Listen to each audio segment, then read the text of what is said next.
ready probably soon.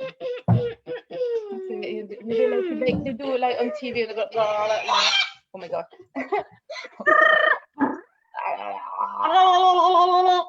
We're already live. That was nice. That was professional. Sorry. Oh, again it is. Sorry. Oh. So welcome back on the Pocodogs Pet Show. All that you heard before is normal, just isn't it? Yeah, it happens all the time here. So we're all very professional.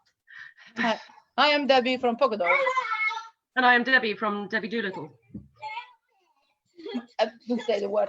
So this insane creature is my child, and yeah, I deliver this one. But on the other side of the screen, we have Debbie Talbott and Debbie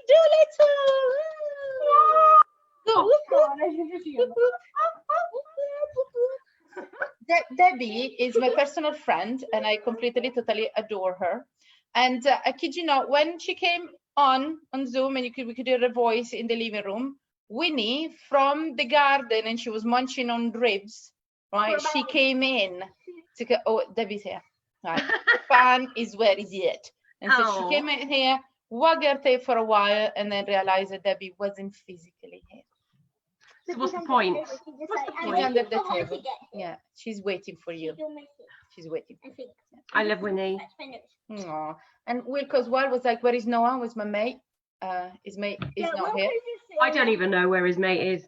Yeah. He's on a device somewhere. Yeah, that's all you need to know. Yeah. He's not annoying me.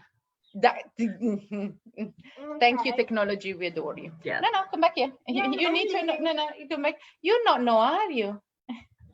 Well, I shall be. So, right, Molly has her question ready for you. Molly, take it away. How did you get into your profession? How did I get into my profession? Well, I've always worked with animals. I started riding horses when I was, I think I was 9. And then when I was 12, I started working at a show jumping yard, a local show jumping yard. So I did all that through to when I went away to university when I was 23. Oh. So I did college and the horses. And then when I was at university, in my vacation time, I worked for an agency called Animal Aunts, and they did house and pet sitting all over the country and all over the world. So I went to France and the Isle of Man and some lovely, beautiful places, house sitting. Oh, yeah, so I did that for about 9 years on and off. And then I went to London, and, I did the grown-up jobs, blah, blah, boring. What was your grown-up job? I worked in the city. Oh. I was in recruitment. What? I know, like in London with proper people, grown up, and everything. You're grown up. I know. They don't even fake it over there. I know. Goodness. Okay. Yeah. So then I left London because it was not a nice place to be. It's full of people, and anyway, eventually my life kind of went around the country, and I ended up here in Poole because I'm from Wales originally. And I was working in a pub, and I was working in recruitment, and I worked at Barclays, and then I had babies. Oh. I started having babies. Human babies. Come on, babies. Want a baba? I love babies. Human babies. Human babies, no. And so I didn't want to go back to work in an office. I really didn't. So I thought, well, what do I do? What do I do well? What do I do best? What do I love doing? So I started dog walking when Noah was about 6 months old. So when I first started, he used to come out with me in the pram. Then he used to get a bit older, and he'd be on his little balance bike. And it wasn't a walk unless Noah got knocked over. Bless him. He's quite resilient. And yes, and that was it. 11 years ago, I started. You are one of the originals here. I am. Yeah, you're like a vampire. Like, the originals vampire. They're called originals when they're like the proper. Hey. Yes, that's me. So, wow, that's really cool. I didn't know you did all that. It's definitely not the city, your city job. Wow, it's like a double life there. I've had loads of jobs. Oh, I was in charge of a pub once. What?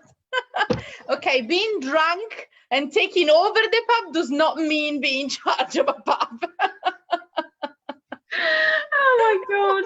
I had a license to serve alcohol. I remember being on the phone to the because you have to go through the police and everything, and she rang me up just to ask me some questions. And I was like, I can't believe you've given me now a license to serve alcohol. You've never met me. Oh my goodness. Very professional and yeah, very serious. I am. Person. Yeah. So remember to never have Debbie babysitting you. No, let's take her off the list. Next of kin, not Debbie. Never list with her on. Never a list with her name on it. So Molly has another question for you. Right, I'm terrified. Be terrified. Okay. What small things make you happy? What small things? Yeah, small things. Not physically small, like you know, those the little things, if you know what I mean. Little things. Little things. Well, professionally, when I'm walking and all the dogs are playing together, you know, when you just see a load of dogs playing and they're just having a ball. And sometimes not all dogs are particularly social. Some like, you know, doing their own thing and sniffing around. But when they join in as well, and then you can see them, they're like, I'm doing it, I love this. I don't know what I'm doing, but I am. And when you know, when they particularly Labradors, they roll, don't they? And you can just see the joy on their face, and they're not rolling in anything, and they're not itchy. They're just rolling because they can. Love it. Enjoying it. Yeah, those little things. Oh, that's so lovely. And people who are kind, that makes me happy and smile. Well, I don't think that's a little thing. That's quite a big thing. Kindness is a big thing. Yeah, that's really smile lovely. at somebody and they smile back. You're like, oh, thank you. Oh, you're nice. Oh, there is no spinach in their teeth or anything. That's just... There always is. That's when the kindness just died. Yeah. No, that's not very. That's the kindness is completely gone. So last question. Okay. What do you do the most during lockdown? Apart from work, during lockdown, what did you do the most, or what do you do the most? I did a lot of jigsaws. Love jigsaws. I'm looking at it now. I'm doing a painting by numbers tree thing. It's behind my computer. Okay. That's why I'm doing this. And I dug up my garden and rotivated it and reseeded it and flattened it. Of course you did. That took me a long time. Yeah. Oh my goodness. Yeah. And are the dogs gonna dig them out because they think, no, actually I liked it how it looked before? Well, Bodhi keeps trying. Yes, and the neighbours can tell when Bodhi's dug the garden. Oh my God. I won't tell you what I call him. No, you call him adorable little thing. Gorgeous creature. I'm so glad you've given me that extra job to do. Thank you. Yeah, I did not like that spot either. How did you know? No, exactly. God love him. Good, yes. Also, it's nice and white as well. So then you can just change color and say, it wasn't me. I didn't even do it. I was nowhere near it. Yeah. Well, I cut the grass the other day, and him being white, and he came in and he was just green. Everything was green. Ew. Ready for some kind of rave. Bring it on. Oh goodness. Bless him. So thank you so much for taking part on this little interview. It wasn't that bad, was it? It wasn't that bad. No. It's like, so oh my God, we what's would going like to come out of Molly's mouth? What's going to come out of my mouth? You know, who knows? Who knows? I'm like the referee here. So I would like to remind everyone that this week we're interviewing the judges for the Pocodogs Pet Show. That is going to a grand finale next week, and we're going back to dogs for the last week. And Debbie, our lovely Debbie Talbott, she's not just a judge, although judges have it tough, but she's a super judge. She got promoted. She got promoted.